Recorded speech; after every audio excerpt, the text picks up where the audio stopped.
Oh, we're just going raw. There's no... Yeah, baby, I'm fresh off another year of life, and I'm ready to go in raw. How you guys doing? Jake, you're a big boy now. 82. That's true. Yeah, I forget that you're Benjamin Button, and so you're like going backwards. Good callback, audience, good callback. As you may remember, I don't know if we mentioned it or not, but Jake's birth was arriving, so we were going to do the Jake bracket. And then unforeseeable technical difficulties plagued this podcast. So here we are recording this episode basically 2 weeks later. You imagine, do you think these would like these issues would still happen if we were getting paid? Like, do you think magically like we would just our troubles would disappear? If we were getting paid, my hope is that we would have enough money to then pay someone else to edit the podcast, and they wouldn't have internet troubles and be able to upload the podcast without an issue. Yeah, true, because we could threaten their livelihood. Yeah, we could be like, this is the most important job you'll ever have. I know you're doing this editing podcast for college credit, but honestly, based on some of the internships you see advertised, you could probably trick a college kid into editing your podcast as an internship. We just have to come up with a fancy name for our podcast network, and we've got it in the bag. Wow, wait, that's actually a great idea. We should work on that. Yeah, maybe we should. I know some. Honestly, it's like I feel like editing a podcast for a summer is pretty good experience. Yeah. Especially with three fun guys like us. Who knows what things they'll have to edit out to listen to. Yeah, they just get a bunch of like blackmail tapes. Yeah, honestly, maybe we shouldn't hire out anyone else to touch these tapes. Kidding. You just get to... never mind. I was going to say... We noticed how Matthew's the one who's saying kidding, and Alex and I are like silent. Just absolutely like, yeah. Before we move on really quick, does Jake's audio sound weird? Well... A podcast plagued by 1,000 technical issues... And we're back. Isn't it crazy how we have like 2,000 hours of content, but like it's been plagued by like technical issues? Isn't it crazy that we're like in the top whatever percentage of content created for comedy podcasts? I hope that we just keep going and like podcasts die, but then somehow we get the Guinness World Record because no one else has done it anymore. That's everyone stops podcasting and we keep going. This is the legacy of the this is the legacy of the medium. It's us. It's this podcast. Aliens will find if aliens can find one of our episodes, and like that is how they have to determine what humankind is, and if we live or not. God, what if it's the Shadow the Hedgehog 3 bonus episode? Honestly, they're probably like, damn, humans were kind of tight. Kind of anyway, and kind of horny. They know that. Hopefully they'll know that. The tough cut is about circumcision. They've been making broadcasts to space for years. Anyway, after my 1,003 listen of Man or a Muppet, we're finally ready to get going with this bracket. But more importantly, we're so messed up, fucking all over the place. Hello and welcome back. We're the Tough Gut Podcast, and I'm Matthew. I'm Alex. I'm Jakers. This one's all about him. It is. Yeah, I've heard that. Yeah, that's what the bracket's about. I've heard this is, I think, like episode 92. That sounds right. Man. God, I don't know anymore. This is 92. Part 2 of the Jake bracket coming at you in today's episode. We've got Spirited Away versus One Cut of the Dead, and then the second half we've got Coherence versus In and of Itself. So it should be some really interesting matchups today. Very fun. Yeah. Also, spoilers. A lot of these movies have genuinely really big moments in them that I feel like if you get told them beforehand, kind of ruin the experience if you haven't seen them before. I'm not totally ruining, but they're pretty fun movies to watch for the first time or showing someone for the first time. So if you're watching along with us, just keep that in mind. We'd love for you guys to watch along with us, but there will be spoilers because a lot of these things you want to talk about the spoilers about them because they're so good. So yeah, keep in mind. Yeah. Oh yeah. Right. Okay. Well, also, if you're going to watch In and of Itself, there are mentions of suicide and self-harm. So please, if you are particularly sensitive to that, please keep an eye out for it. We want to, as much as we want you guys to listen along, we want you guys to be comfortable doing so. Rock on. Nice. Thanks, Jake. With that, do you want to go ahead and introduce Spirited Away? I forgot that this is just like me talking for like half of now. Which is truly the best. I love not having to introduce any of these movies. Yeah. I'll introduce Spirited Away. Spirited Away, directed by Hayao Miyazaki, 2001. It's a 9/11 movie. Had to pick one. He wrote that joke. I get to write Jake one loves joke 9/11 per episode, and that is the one. This is 10-year-old Chihiro, and they're moving away from their town. Chihiro's all upset about it, but they stumble on an abandoned city, park, whatever you want to call it, and Chihiro's mother and father are turned into giant pigs, and so she has to go through this magical different world to try to save her parents and also try to find herself. And yeah, I don't want to say too much about my reasoning because our whole shtick here is that you guys gotta say that. So Alex, what do you think of the movie and why I pick it? I think you love movies in different mediums, and you love seeing animation, and I think the Miyazaki movies have a very special place, one as an animated movie, but also in terms of like Miyazaki as a creator, the way that he, depicts the quiet moments in life, I think are really beautiful. I think you were always going to pick a Miyazaki movie, and I think this probably has some specific emotional resonance to you. Like maybe you watched it as a kid with your brother or something. Fucking hate my brother. Next. No. Building on a lot of the same reasoning, I think that some of that specific emotional resonance probably comes from some bits of shared experience. This concept of like moving away as a kid is a very like strange and alienating experience. Yeah, that's it. Which I think that some of Spirited Away gets at that idea, both literally in terms of like narrative, and then also thematically in terms of like experiencing an otherworldly place. And I'm sure some of that probably resonates with you. But beyond that, I think on some level, being someone into film as a medium, paying respects to animation and specifically like Miyazaki, I think is probably just like an important thing to do, or an important thing in your perspective, and all of it. He is truly such a spectacular creator, and we've had plenty of conversations about Miyazaki and his collection of films, or just Studio Ghibli more generally, and just like how much value they've added to the creative form. So I'm sure that plays a really huge role as well. Mm-hmm. And did you guys like this movie? Yeah.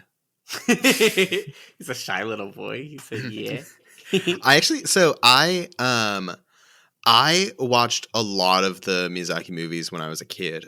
I would see them on TV, and my brother and I would watch them.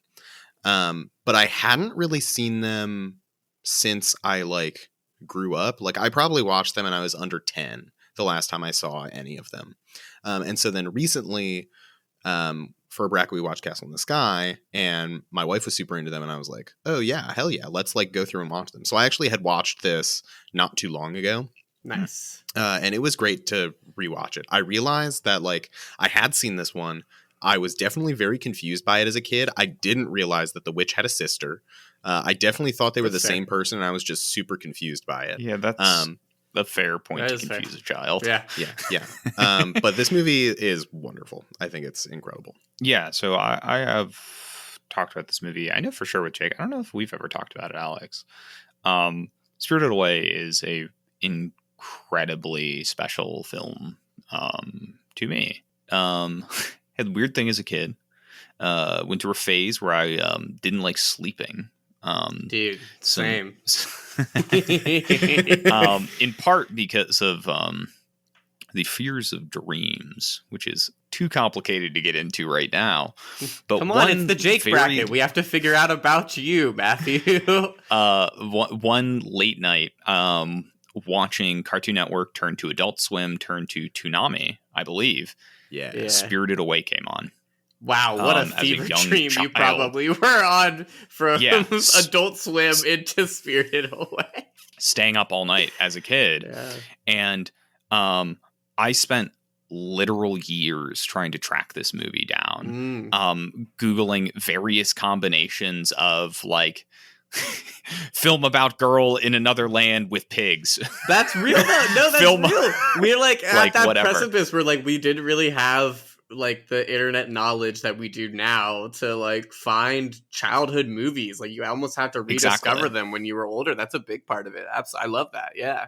Which is literally what happened to me. Like 10 years later, I stumbled upon, I think, like a TV tropes article that linked to like a discussion of one of the tropes or one of the things found in Spirited Away. And I started reading the synopsis. And I'm like, oh my God, this is the movie I watched as a kid. Yeah. So like this movie is not only so good, but also just a really special personal journey in film discovery and like the weird ways that people get attached to movies. Oh my God. That's about me, which is, irrelevant. No, that's what we want. Hey, look. But hey, you know what, Matt? That kind of story is the kind of shit that Jake eats up. Yum, yum, yum, I know. yum, yum, yum, yum, yum, yum, Like yum, that- yum, yum. I feel like that story in particular is very relevant to this particular bracket. 100%. That's And fair. I encourage That's fair. you guys to share your moments and anything. I mean, look, if it's a Jake bracket, who's Jake without his two little hungry guys? Yeah, Matt, I'm not trying to one-up you, but Spirited Away is really personal for me because when I was a kid, my parents got turned into pigs, and it was really hard because I didn't pick them out. I picked the wrong pigs. Now that you think and- about it, like, you kind of do look very similar to your brother, and I would get confused sometimes. Like, are you guys the same person, or like, what's up? Yeah, so what they didn't tell you is if she picks the wrong pigs, she still turns those pigs into people, and so you just get two random parents back. That's kind of lit. Yeah, don't like your parents just get kidnapped by a spiritual bathhouse. yeah, and why then not? Yeah. You guys kind of both hit the nail on the head. It was, and kind of in a weird way, also with Matthew's story as well. Just talking about, I first saw this when I was very young, and my brother and I had a complicated relationship growing up, but we would watch things together and still like bond over that, even if it was just for like that short, like 2-hour span. And this was one of the first ones I ever remember watching with him, and us loving it and being able to talk about that together was really important to me. But I didn't really understand why. And then later on, I didn't understand like Miyazaki either, Studio Ghibli, like any of that. But later on, I tried to find the film. I think I was obsessed with No Face because I was kind of scared of No Face. And I have the weird obsession with things that scared me. I tried to like reconquer them at a certain like medium age as a kid. Not quite like kid, but not quite teen. I don't know what that is. A little douche. Oh, preteen. Yeah. Oh, yeah. That's probably better. I don't know. I like Lil Douche. I love being a little douche. And yeah, it also was the fact that, I didn't realize I love films that I revisit over and over again, like in certain times of my life. And I always revisit like these movies, and it just means something different. I didn't realize that Spirited Away was, at the end of the day, just about a little girl who was scared to move to a new place and had to grow up way earlier than she wanted to. And, even for little things like getting a job or just like being away and like doing all these things. And it's, finding friendship through like different ways or like in a strange place. Like it meant a lot to me. And as someone who like moved around so much, had to grow up like very, very early in his life. Yeah, no wonder why I loved this little crazy little film. Yeah, it's fair. So yeah, that's you guys nailed it. What's on the other side of this bracket, Jake? The other side of this matchup is One Cut of the Dead. It was in 2017, directed by Shinichiro Ueda. I'm not sure if I'm pronouncing the last name. I apologize if I am. This movie is about this director who is filming a low-budget zombie movie, and then it just turns into something else. No, I'd say it's still about that. Yeah, but like, it's so hard because this is one of these movies that I like love to say as little as possible about. And so I don't know how to describe it when people ask me, because I guess like you guys have seen it now, and I should talk about it freely, but I just remember... This is a big spoiler warning. Like, if you haven't seen this movie, and you are at all interested in it, please go watch it. It's really funny. It's really good. Yeah. So the big spoiler warning is that it starts off just straight up as a shitty horror movie, shitty zombie movie. Like it's funny, like there is something like off about it, and you're just kind of watching, like waiting for something. Like the title card doesn't go up. It's all in one take. Like there's no cuts or anything like that. You're just like, oh my god, this is gonna be the whole movie, and it's charming at first. It's like, you know, you're having a good time. I like that kind of a movie. I'm in it for the long haul. Like yes. Then all of a sudden it ends. And then you cut to the before, and you find out that this was actually about like a hack director who got pulled into doing something for the zombie channel, and is shooting this like has to shoot this zombie movie that turns into like, oh, they're shooting a zombie movie that turns into a real zombie movie, but so much bad shit happens behind the scenes that they have to improv the whole thing because they all want it to be one take. And I still feel like I'm doing this injustice because like it's just such a bonkers layered movie. And oh god, I need to stop talking about it so I can hear your guys' thoughts. Matthew, I would love to hear your thoughts. Yeah, so Jake frequently talks about this idea of like sometimes he just like wants to share art he loves with people he cares about. And this movie is one of those examples, I believe. Obviously, Alex, when you speak to it, you can correct me if I'm wrong. A couple of years ago, Jake essentially was like, you should watch this film. With no other context than that, and just with like a general recommendation of like, you'll like just it. A little twinkle in my eye, like a little suggestion. It's just like such an interesting and creative piece of art that like plays with the form multiple times. Like this like peeling of an onion of like, no, it's not actually a film about a film crew. It's actually a film that's a film crew playing a film crew. And like, you know, like it, so on and so forth. And I think that also plays into like your choice to put this in the bracket.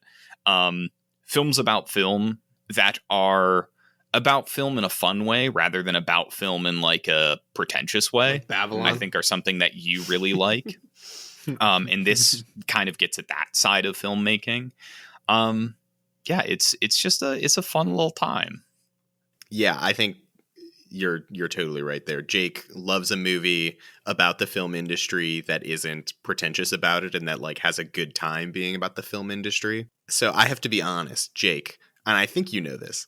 When you recommended this movie to me 2 years ago and I watched it, I only got about 35 minutes in. Yeah. And of course, the big twist happens right at 40 minutes. So to me, this was a zombie movie that was entirely in one take, and it wasn't really my speed because it was before we were doing the podcast. Mm-hmm. And so I like wasn't into watching horror movies. If I didn't like a horror movie, I just turned it off. Yep. And it broke my heart. Right? Yeah, I remember you being really disappointed. But I couldn't tell you why, because I'm just like, I have to just let you experience. And I remember you specifically told me the second half is so good. And I was like, I'm sorry, I didn't. And that's why I decided to make this podcast with Matthew and make Alex be a part of it. So now, going through and watching the first half again and being like, okay, zombie movie, something happens. And then getting to that second like half where it just goes so bonkers, and then you see the like behind the scenes of while they're filming it, and I've seen all those things before not realizing that they're a joke, and I just saw them again not realizing they're a joke, and then I see them now and realize all the funny things. Like I am sitting on my couch cracking up with headphones in while Marina is like cleaning the kitchen, just like staring daggers at me because I wasn't helping because I had to watch this movie on time. Sorry, and Marina. I'm just like cracking up. This was such a joy. Yeah, Matt, I think you're totally right that Jake just loves this movie for all the reasons you listed, and he loves sharing it with people. Yeah. I'm so glad you finally watched the second half. And honestly, this movie has insane rewatchability because when you watch it with fresh perspective, everything is like 10 times more funny. Even if you're picking it up as you're doing the second and third like half of the film, It's like like when the It's director so starts yelling good. at that little shit because he's just so fed up with him in the very beginning, because he hates. It's just so good. I cannot stress to you guys enough that I turned the movie off while the love interest gets turned into a zombie and is walking towards her on the roof, and she's like holding the axe, begging him not to eat her. Like, that's when I turned the movie off. That makes sense. Literally. Yeah, that's So you approximately. didn't like how they 35 like at the beginning just kept pausing, and then they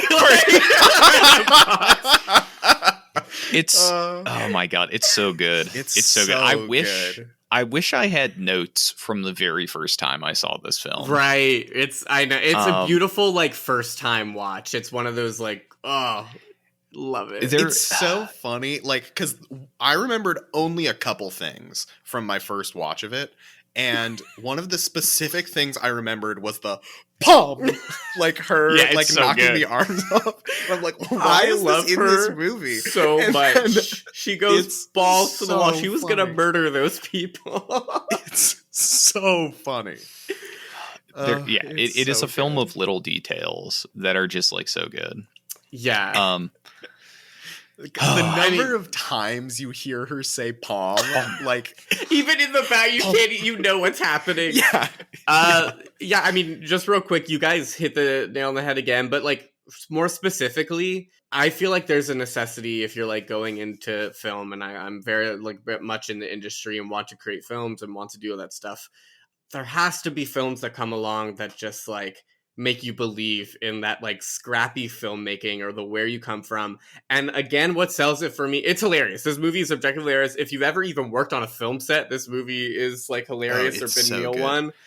Or Can I guess what you're gonna say? Yeah. Is it the things that really make it for you are the scenes of the crew doing specific things and like the director like holding the body up and stuff? It's so good, but it's really the end where you just have a bunch of cuts of all of them so proud of what they've done, the most shitty thing in the world, but so proud, and it's just close-ups of all of them smiling. It's just literally a frame of each one of the crew smiling because of what they just went through, and then as the credits roll, you get to see the actual film crew again. Yeah. It's just like I've never believed so much in filmmaking and wanted to work like on like an indie short film in my life, and like that shouldn't happen. They're miserable to work on most times, but Yeah, as a guy who's now made an indie short film, I loved it because you feel you are literally trapped in this like, oh god, we don't have enough money, everything is going wrong, but like it's so like that is still the fun of it. Like at the end of the time, they smiled. They didn't care what the fuck that shit looked like at the end. You made something.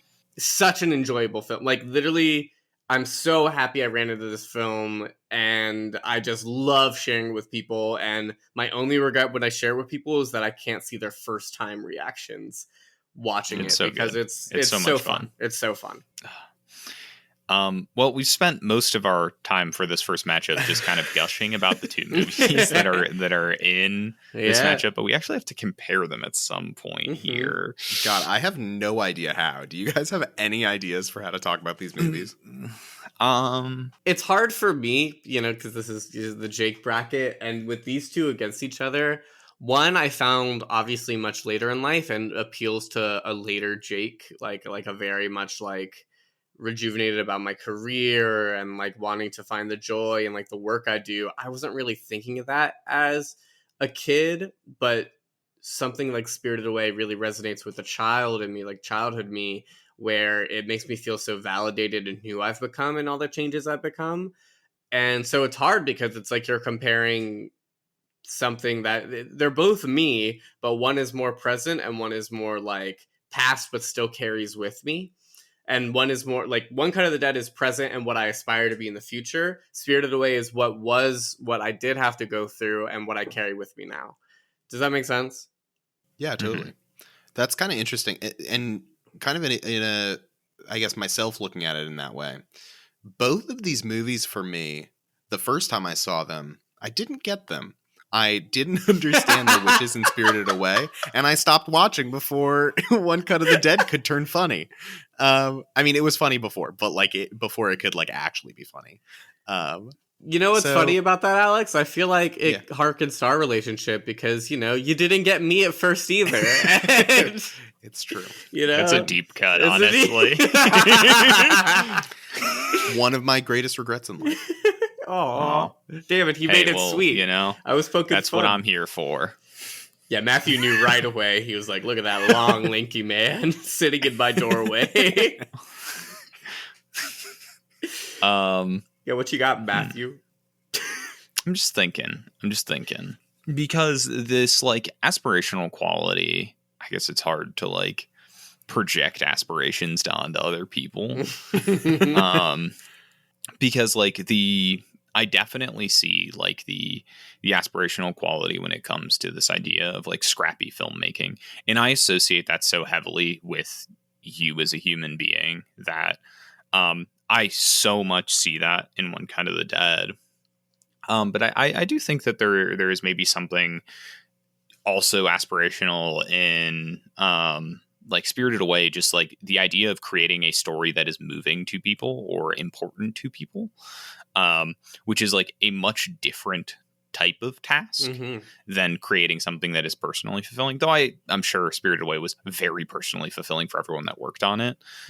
It's also a work that like very clearly inspires a whole lot of people. I mean, you know, it is hard to get into a conversation about Spirited Away without people bringing up how they're like, oh, this is like the best animated movie ever made. So I don't know. Yeah, they're really tough movies to compare. So I think I have a comparison. Go for it. So at the end of the day, this is the Jake bracket, the Jacket.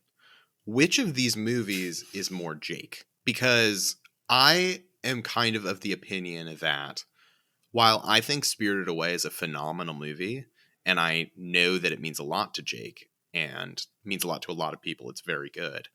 I think that One Cut of the Dead is a more specific Jake movie. Like, I think a lot of people would like it, but I feel like something that feels very Jake to me is that he loves to share movies with people. And I feel like I can see him sharing One Cut of the Dead more than more than Spirited Away. And maybe that's because too, like, I think Spirited Away is a much more like well-known movie, but I don't know, like the scrappy indie feeling of One Cut of the Dead feels very like, hey, you want to watch this movie with me? And I feel like Miyazaki is like, oh, yeah, like friends will get together and watch Spirited Away, you know, but like there's a difference there. I don't know. To me, One Cut of the Dead feels more Jake. I think that the thing that's really hard in evaluating that is, again, I know it's the Jake bracket, but like I have so much personal baggage when it comes to Spirited Away that like I have to try and remove that baggage from myself to like see it through the lens of like interpreting it through a Jake lens. And, you know, as we talked about like upfront, why I think Jake picked this, I think it's super evident that there is a lot of stuff that would be emotionally resonant for him. But there's still like in the lingering back of my head, like the lens of Matthew that wants to come through all of it. I have wanted to live in your skin multiple times in my life. You tried. I found that pile in your closet, all my dead skin. It took What were years you of doing you. with I was that? like, hey, do you want to keep living with me just because I like you, not because of any other reason? Meanwhile, Jake planning to use the fingerprint thumb scanner on my phone to steal all my money. It turns out all you need to do is ask Matthew to play Starcraft 2, and then he won't pay attention to you, so you could just peel off layers of his skin while he plays. Matt's playing StarCraft 2 and you're just like vacuuming his bed and he's like, what are you doing? It's like, nothing, don't worry about it. Oh, I'm so in the zone. You could be like jackhammering the floor behind Fastest me. I hands would in the be like, West, baby. I'm like, I gotta crush this guy. This 6-year-old. Hey, I think this is this kid's first game. Let's hope he never plays again. Start at StarCraft 1, you bitch. But in then through the same concept, One Cut of the Dead, it's like impossible for me to like remove that movie from the lens of Jake, because like this is so much a movie Jake saw that he thought was like cool and fun and like meant something, so that he wanted to then share it with me. Like I will forever associate this film with you, Big win. even if you like, I don't know, sell out and are like, I'm never working in film again. I'm still going to associate the movie about movie making with you because like it just, I see so much of you in One Cut of the Dead. So, Want to know what's so funny about Jake picking One Cut of the Dead? oh no. Okay, just going into it, like I had seen 35 minutes of this movie, and I'm like, okay, it's like a so-so zombie movie. Like, why does Jake love this movie so much? Which And I is just, like, completely didn't- fair.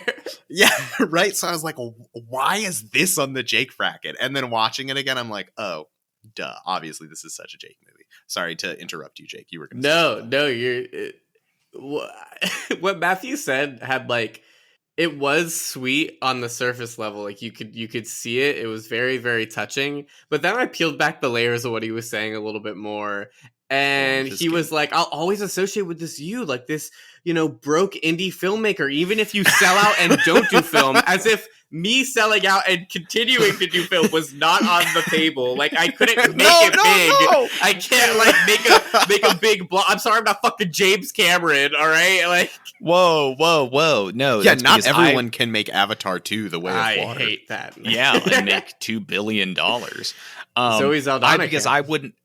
I wouldn't see you making a blockbuster film as selling out. Because He would see himself because you stole his skin and you're in a and I'm mat like, suit. I am going to make these profitable movies. Yeah, if Jake ever makes a profitable movie, you know what's happened, audience.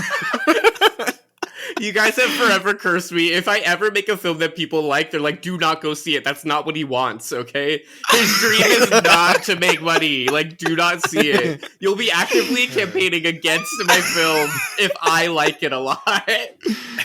But yeah, I just wanted people to I just wanted people to keep that in mind. Okay, thank you. I think it's time. I know we've barely talked about these movies. No, but I That's mean, our in a own way we fault. have, like, because, look, the Jake bracket for me, especially first pitching these movies with you guys, is about me gushing about them. I'm gonna love these movies no matter what, and, like, talking through with you guys, like, just wrapping your head around what it means, like, why did Jake pick this? When we get into the other, like, brackets, when we get to semis and finals, that is gonna be a much harder job breaking together and really psychoanalyzing me. Any of these films, in my opinion, because I picked them, could be in the finals, could be compared to death.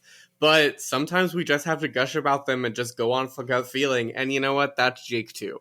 And that is fine. Nice. Hi. With that, I love think that. I'm going to vote for One Cut of the Dead. I just Spirited Away, I think okay, here's why I'm voting for One Cut of the Dead. Spirited Away is a wonderful movie, but I can separate it from Jake. In my mind, I cannot separate my feelings about One Cut of the Dead from Jake. Like, he is ingrained in the way that I think about this movie. And so I think I have to vote for it. Matthew, how you feeling over there? No, I know what you want to go? I mean, I was typically going last in these. Oh, okay. Yeah, sorry. Wait. Yeah, give me cut that some form of peace, please. Yeah, I can go. We'll pretend all that's been cut out, I guess. All the dumb stuff. Yeah, I can go. I mean, I think basically for the exact same reasoning, I'm going to vote for One Cut of the Dead. Yeah, I can't take that Jake lens out of that movie. That was a really good argument. I can't lie. But in the spirit of the Jake bracket, I will give one vote to Spirited Away, so we all still continue to get votes because they're all so good. Nice. Yeah. Oh my god. I'm just so glad that I know for sure you guys have now seen this film to completion. Is the caveat. So I'm very, very happy about it. And audience, genuinely, I know we kind of spoiled a little bit about it. Honestly, watching it, even with what we talked about, it is still a hell we of didn't a ride. really spoil Yeah. it. Like, it's the specifics so are why you watch it. Like, it's hilarious. We Yeah. didn't talk about the specifics of what makes this final third of the movie so good, like the specific details of it. Please go watch it. It's phenomenal. Yeah, so with that, One Cut of the Dead advances. And we've got our next matchup here. If Jake, you want to go ahead and introduce Coherence. Hell yeah, I want to introduce Coherence.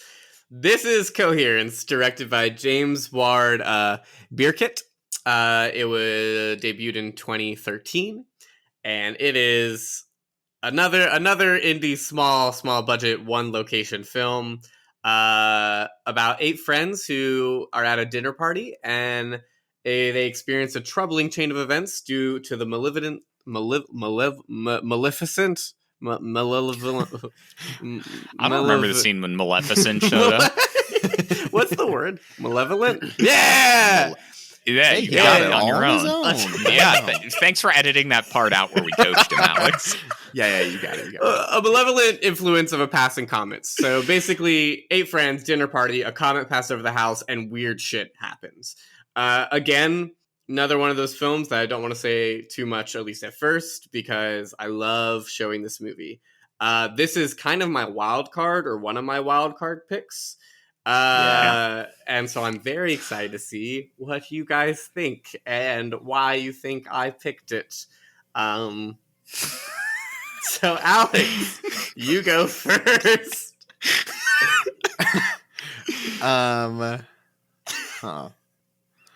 I like this movie a lot. It was really, really good. Hell yeah. I'll get that. Okay, that's good. I'm glad. This movie was really good. I really liked it.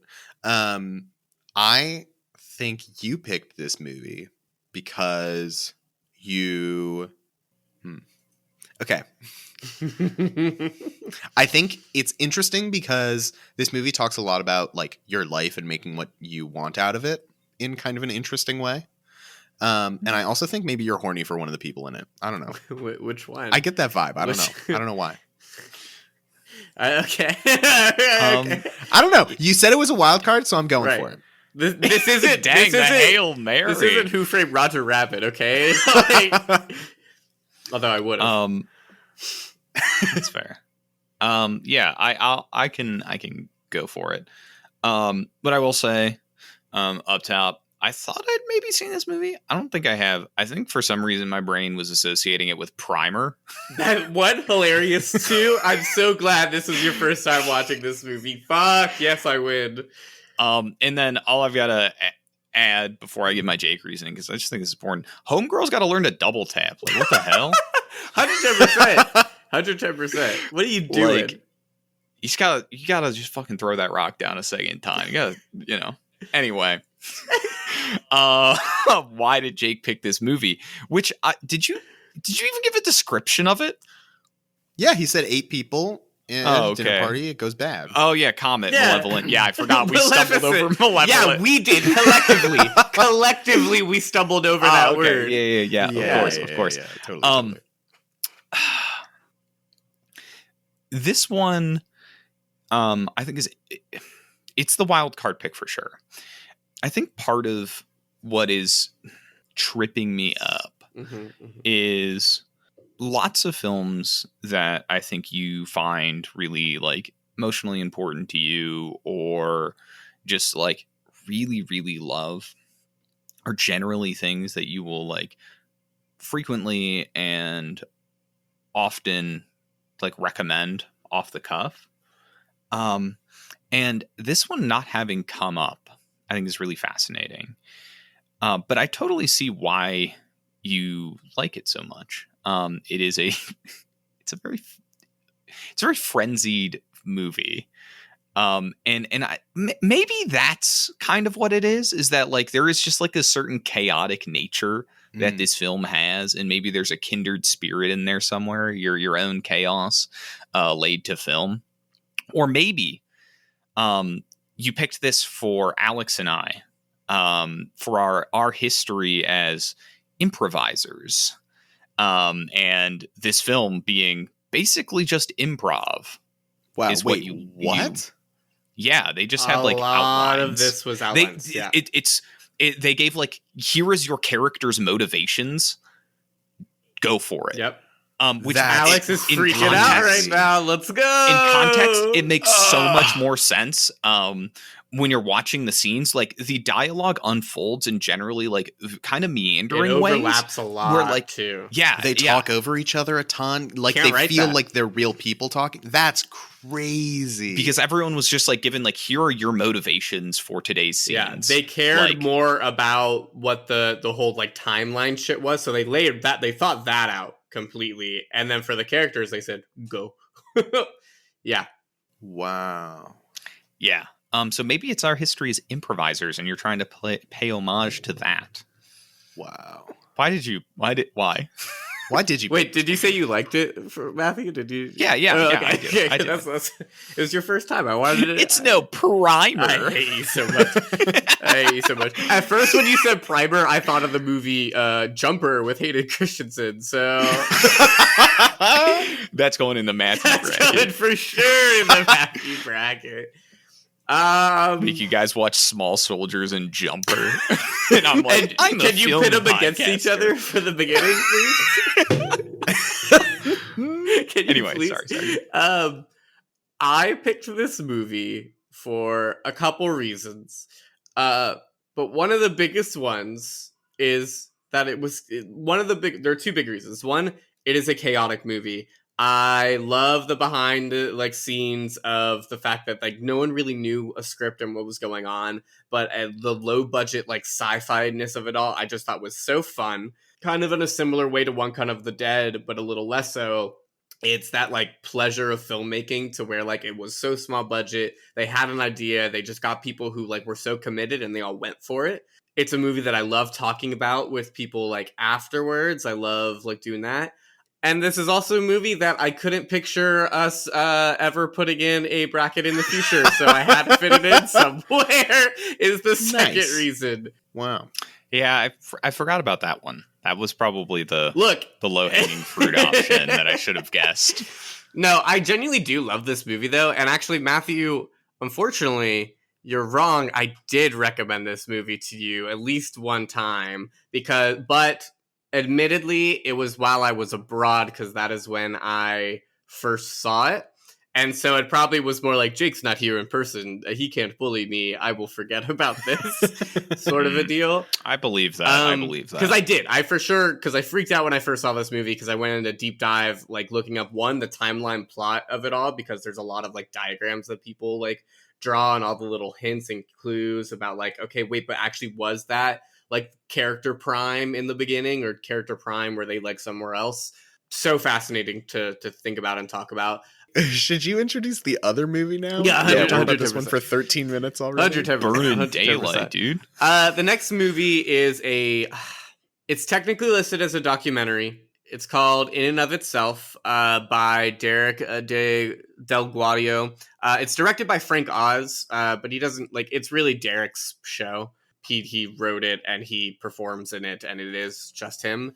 And he is actually a magician who does this show based on like autobiographical storytelling and his tricks and kind of how he learned magic, but also how he dealt with himself and incorporating the audience in such a mesmerizing way. And this one's another one that's kind of a little bit hard to explain, at least to me. If you guys have a better job of doing it, by all means. But it's one that really, really, really, really resonates with me. But I will dull that down as of now. And Alex, I would love to hear your thoughts and reasoning. Yeah, I mean, I really liked this movie. I think in terms of a description, you can also say that it's just like it is a stage show that has been filmed and turned into a movie that, like, I guess is a documentary, but is mostly kind of just like a filmed adaptation of this. It's kind of like a stand-up stage play. special, like an enhanced stand-up special. But there's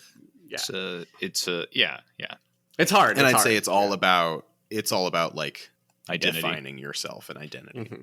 Yeah. And I think that kind of gets into why, Jake, you love this movie and this show, is that you, I think, work very hard to both be multitudes and also see multitudes in other people and see different aspects and different perspectives of other people.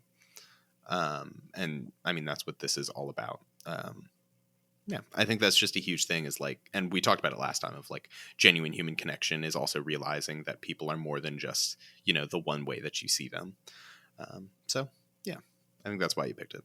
Yeah. This idea of stealing the phrase you mentioned last episode, Jake, the, I guess, somewhat famous phrase of film as a machine for empathy, something to that effect. A machine that generates empathy, yeah.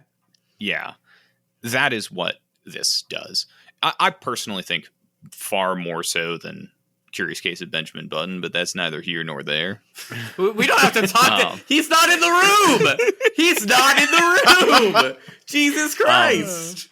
I just really, really enjoyed this. That was why I decided. And I think it is like that at its heart. This question or this idea of identity and how it relates to our ability to empathize and see other people is really, really central to in and of itself. And I think in a lot of ways very central to, as Alex already said, like you as a person. So, yeah. Yeah. Wait, I take my answer back. It's because Jake horny. Damn it. He's honestly, if Jake was in there, he'd be like, yeah, my card was honest. He'd look Jake in the eyes and be like, you are horny. Oh God. You'd be that one who picked Adonis, huh, Matthew? Okay. If it was when we were still in college, maybe I would have. Wow, we should talk about that. We should really break that down. No, He wouldn't have picked tax. I pay my taxes. I really hope that this podcast is how you end up getting audited one day. This this one just took me way by surprise when I saw it. This was a pandemic film, and so it came at a very choice time. I only came across it because Stephen Colbert, who's my former employer, he helped produce it with his wife Evie. Personally, like they wanted to make this happen. And so I was like, sure, I'll watch it. Like I love little specials, whatever. We were watching anything in the pandemic. It just was one of those things that hit at the perfect time. You don't forget those things that you watch that hit at the perfect time. And this isn't one film that you can watch and forget it, especially if it's hitting you at the perfect time. And anyone who has seen this film before, like, knows exactly what I'm talking about. I think it's a very universal feeling what this film talks about. But I loved it. I so badly wished I was there in the audience. I so badly wish I could have gotten that experience, but it also made me love that people did. I was so jealous of the people who I would have been the person to volunteer to leave and then come back. Yeah, I would be sitting next to you and I'd be like, what are you doing? Be like, sit down. We are only in New York for one more day. You have nowhere to stay. And then I'll be like, I'll sleep outside. I don't know, man. Like, I kind of like am speechless about it, honestly, which is not a common feeling when talking about these movies. Obviously, I'm fucking blabber about them. It's just personal, and it breaks the form a lot. Like I said, with like the person, like there's a person in the show who gets asked to leave and doesn't get to see the next show until the next day. They're invited back the next day, and then they can watch the final show. And they have to write in a journal about what they think the ending is going to be. Fucking brilliant. I think that's like such a beautiful way to carry a story. So good. So cool. It is something. So this is actually, we can jump into a little bit of a comparison here. I think these two being up against each other is so interesting because both of them are in a lot of ways very reliant on their particular forms or mediums. Like in and of itself, in part, is so effective because it is a stage show. Mm-hmm. You're talking about identity and how people see both themselves and how they are seen by other people, and doing that when you are literally seen by other people and then can turn that lens back around on your own audience, like is a necessity of, or this show necessitates that experience. That's why this isn't just like him in a room by himself filming it. It is with an actual audience. It is over the course of many times he did the show. Similarly, Coherence, like part of the film's like super genuine feel that it carries through is that improvisational nature. Like just throwing people into a scene and saying like, here are your characters' motivations, like try to work this out, is part of what makes that particular film special. And I think it's like a really interesting essentially randomization that put these two films against each other with that particular, their mediums and character are like so important to what they are. Yeah, I totally agree. And I think, something that I really like in Coherence was, looking at each of these different people, because they were all so dynamic right from the first time you really meet them, right? And I think it comes from the fact that their conversations are improvised largely. Like it feels so natural, and these people feel so real together. So like seeing them as friends, I think was very fascinating. And then comparing that to In and of Itself, I think when I first turned it on, my like big question was, okay, this is a one-man show. So like, why is it this guy? And I'm yeah, that's a good question. right? Because he's like largely unassuming when he's first on stage. Like he has a specific stage presence, but it's kind of the like shy stage presence, which I think he like is partially always looks tone. like he's gonna cry. Like yeah. he always looks like he's gonna cry. It is very unnerving. And so like watching it, realizing that like, okay, this is a person who's had a crisis of identity, and picturing him as just like this guy, like he's just a guy, and like he's had this interesting life of like being a card shark and like doing all these card skills and stuff, but like he's just a person, and that I think was really powerful to me then as it went on, and there's all these questions of identity and like how do you see this person. Like the moment that really sticks out to me is the part with the letters.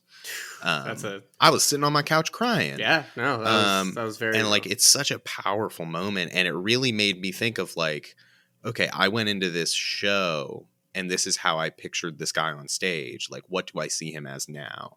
And I think, that's a really powerful. It's really good. Something that's so fascinating to me is the show essentially, like in and of itself, one may say, is like a magic trick. Yeah, it is.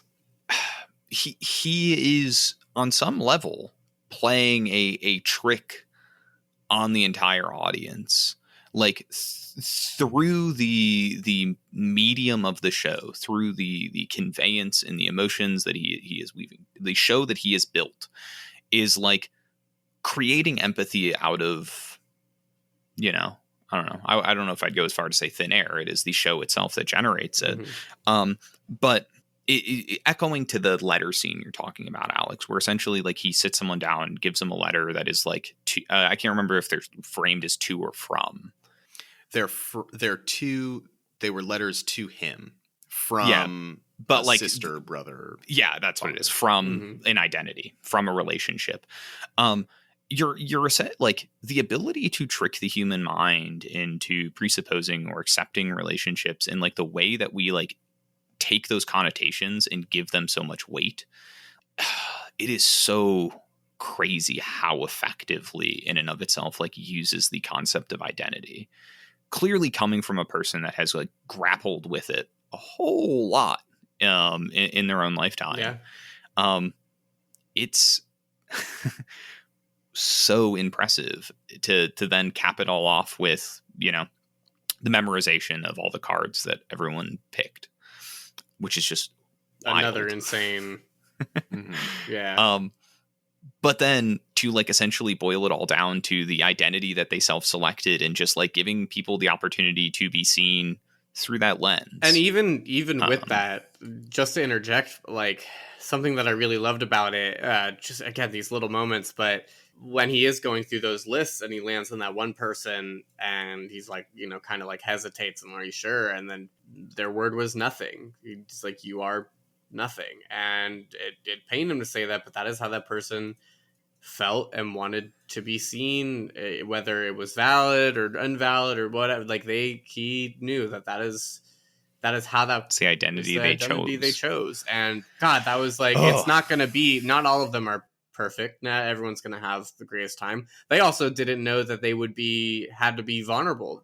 He also gave them a choice, but the way the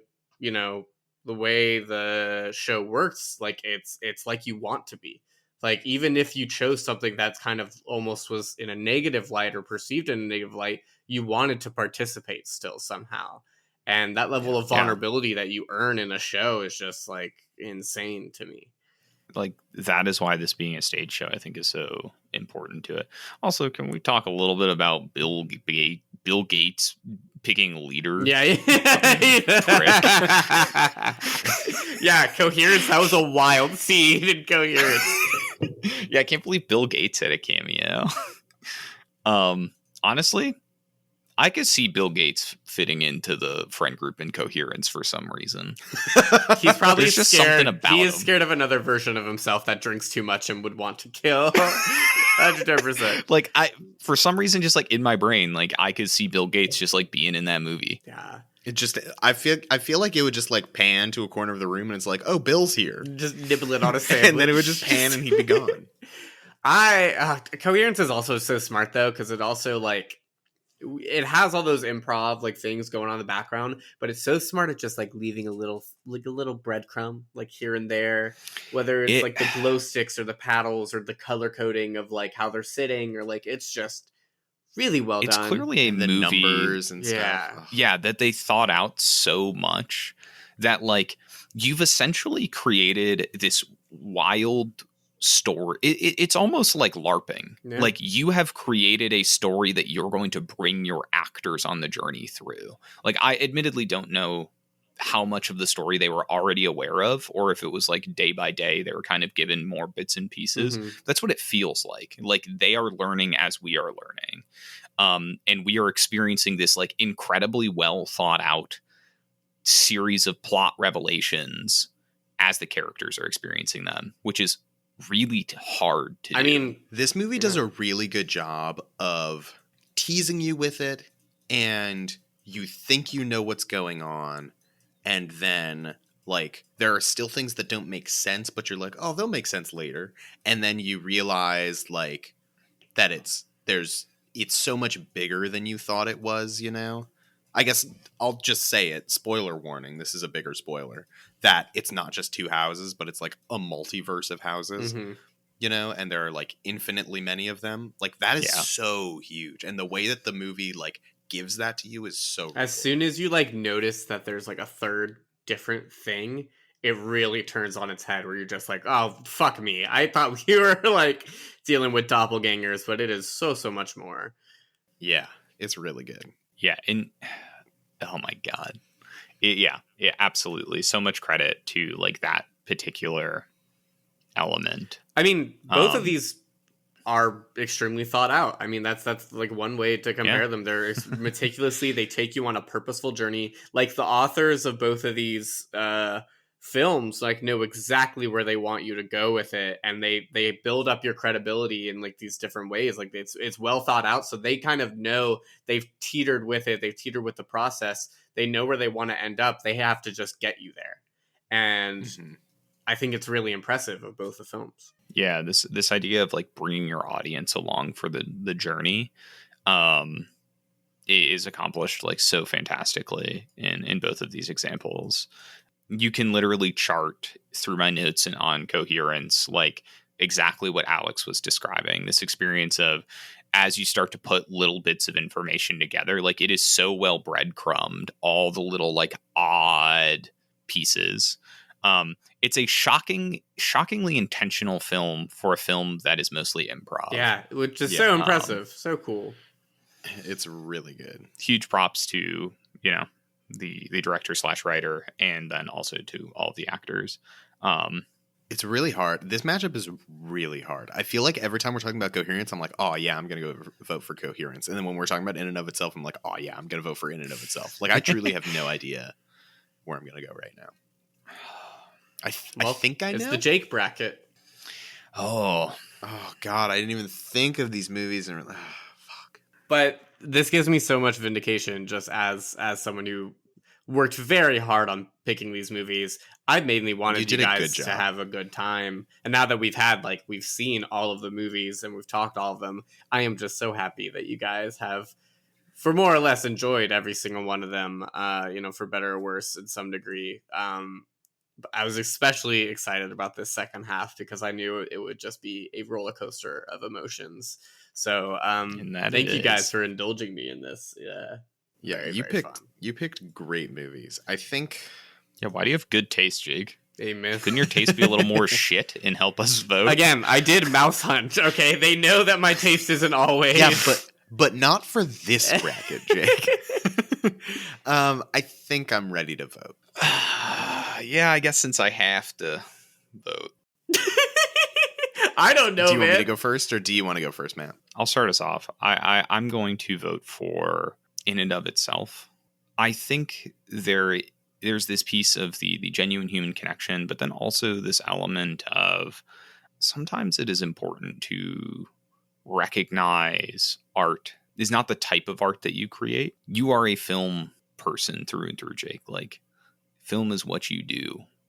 And in and of itself, the nature of a live show, like you talked about a little bit at the very top of this conversation, is not that thing. And I think that is important to recognize. So For kind of similar reasons, I'm actually voting for Coherence, or I guess opposite. Fucking reasons. hell, I think dude. for me, in and of itself is wonderful, and the themes of it I think do very much remind me of Jake. But I think there's something about it too that doesn't feel as Jake to me as like this cool indie sci-fi thriller that like has a weird like story about how it's like improvised. Like that feels very Jake to me. fair enough. No. Jake, you have to pick between your children. No. Why couldn't you guys make my life easy in life? No. Sorry. Both your reasons are like right, which is the issue. Honestly, I love both these movies very dearly. I think there's a little bit more that I want to explore about different layered versions of who I am with In and of Itself. So I am voting for In and of Itself. Yeah, that's gonna be my vote. There's a little bit more to itch, and I'm trying to itch it, scratch it, whatever, man. Scrumptious. I'm trying to scrumble. He's trying to scrumble. Dude, This we're man about to trying to scrumble. any TV and film stars trying to scrumble because the tough cut will kill you. Wait, no. Whoa, And this is whoa. why we don't have our audience. This is why we don't get paid for what we do. We can't threaten to kill everyone who might be interested. And scrumbling. Okay, fine. Well, with that, in and of itself, advances. And the alternate version of this podcast has Coherence advance, I believe. Ah. That's an idea for a bracket. We bring back one bracket, but do the opposite votes in the first round. Yeah, can't wait. I was trying to make a quick thought of our back catalog and what sick matchup you would get as a result of that. But anyway. Probably there's so- something about Mary. Oh no. Yeah, actually, and never mind, the podcast is canceled. The podcast would get canceled for the things we would say about something about Mary. Yeah, the alternate universe versions of ourselves that voted through There's Something About Mary. There's something about them. We should be double tapping that universe. Catch the semifinals next week, where it will be the Muppets versus The Curious Case of Benjamin Button, and then in the second half, One Kin of the Dead versus In and of Itself, which should be really interesting. I love my life. Yeah, Wow, that's incredible. Yeah, it's going to be a good time. If you enjoyed the show, rate and review it on all of your favorite podcasting platforms. We're on all of them. Follow us on social media at Tough Cut Pod, and who should they share today's episode with? Share this at a dinner party. Oh, Yeah. Share it at a dinner party. especially if Bill Gates is there, and it just kind of makes sense that he's there.